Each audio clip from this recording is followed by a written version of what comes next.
প্রত্যেকদিন তো সবার পছন্দের রান্নাবান্না করি। আজকে না হয় একটু নিজের পছন্দের রান্নাবান্না করলাম। আজকে রান্না হবে হচ্ছে কচুমুখী দিয়ে ইলিশ মাছ এবং ডাল দিয়ে একটা মিক্সড সবজি। ইলিশ মাছ রান্নার জন্য চুলায় একটা কড়াই দিয়ে দিলাম, তার মধ্যে পরিমাণ মতো তেল দিয়ে পেঁয়াজ মরিচ দিয়ে ভালো করে কষিয়ে নিয়েছি। নেওয়া হয়ে গেলে ওর মধ্যে জিরা বাটা, সরিষা বাটা এবং রসুন বাটা দিয়ে সামান্য একটু পানি দিয়ে নাড়াচাড়া করে নিয়ে ওর মধ্যে ইলিশ মাছগুলো আস্তে আস্তে দিয়ে দিচ্ছি। ইলিশ মাছ এমন একটি মাছ যা খুব নরম হয়, তাই খুব বেশি জোরে নাড়াচাড়া করা যাবে না, আস্তে আস্তে মাছগুলো উল্টিয়ে পাল্টিয়ে নিতে হবে।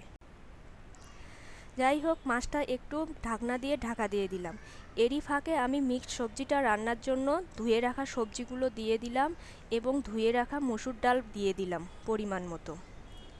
তার মধ্যে দিলাম আদা বাটা, রসুন বাটা, জিরে বাটা, হলুদ গুঁড়া, মরিচ গুঁড়া এবং পরিমাণ মতো লবণ। সবজিগুলো ভালোভাবে মেশানোর জন্য একটা চামচ দিয়ে ভালো করে নেড়ে চেড়ে নিলাম। প্রত্যেকদিন সবজি পাতিলেই রান্না করি, কিন্তু আজকে সময় স্বল্পতার কারণে প্রেসার কুকারেই দিতে হচ্ছে সবজিটা। পরিমাণ মতো একটু তেলও দিয়ে দিব, অল্প অল্প করে দিতে হবে, কারণ পরে হচ্ছে আমি আবার তেলটা অ্যাড করে দিয়ে বাগার দিয়ে দিব। পরিমাণ মতো পানি দিয়ে দিলাম সেদ্ধ হওয়ার জন্য। ঢাকনা দিয়ে দিলাম, দিয়ে চুলায় বসিয়ে দিলাম। এইদিকে চুলায় বসিয়ে দেওয়ার পরে আমার মাছটাও কিন্তু প্রায় হয়ে গেছে। এর মধ্যে ঝোলের জন্য একটু পরিমাণ মতো পানি দিয়ে দিলাম, দিয়ে হালকা করে একটু নেড়ে চেড়ে নিচ্ছি। আবার ঢাকনা দিয়ে ঢেকে দিলাম। কিছুক্ষণ পর ঢাকনাটা সরিয়ে দেখলাম যে মাছটা প্রায় হয়ে গেছে।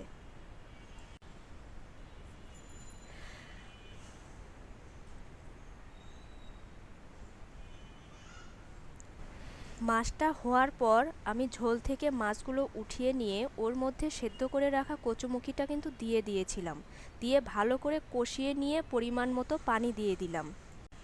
ও হ্যাঁ, বলতে ভুলে গিয়েছি, কচুমুখিটা কিন্তু আগে আমি প্রায় 50%-এর মতো সেদ্ধ করে নিয়েছিলাম। এই যে এটা এখন পুরোপুরি সেদ্ধ হয়ে গেছে। এখন আমি একটা দিয়ে ভালো করে নাড়াচাড়া করে নেব।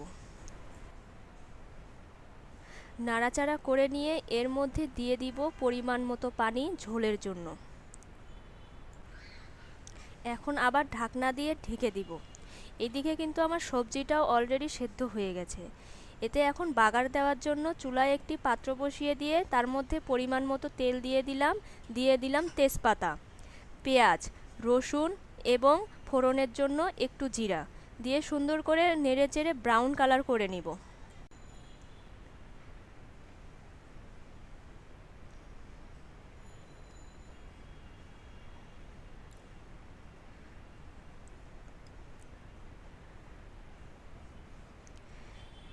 এটি ব্রাউন কালার হয়ে আসলে সবজির মধ্যে দিয়ে দিব, দিয়ে আরও 5 মিনিট ভালো করে রান্না করে নিব। এই দিকে কিন্তু আমার কচুমুখী তো জাল এসে গেছে। এখন এর মধ্যে তুলে রাখা ইলিশ মাছগুলো দিয়ে দিব। এভাবে ইলিশ মাছ রান্না করে খেয়ে দেখতে পারেন, বেশ ভালো লাগবে। এই যে আমার মাছ কিন্তু হয়ে গেছে। আর আপনাদের থেকে এখন বিদায় নিয়ে নিচ্ছি। সবাই ভালো থাকবেন। আল্লাহ হাফেজ।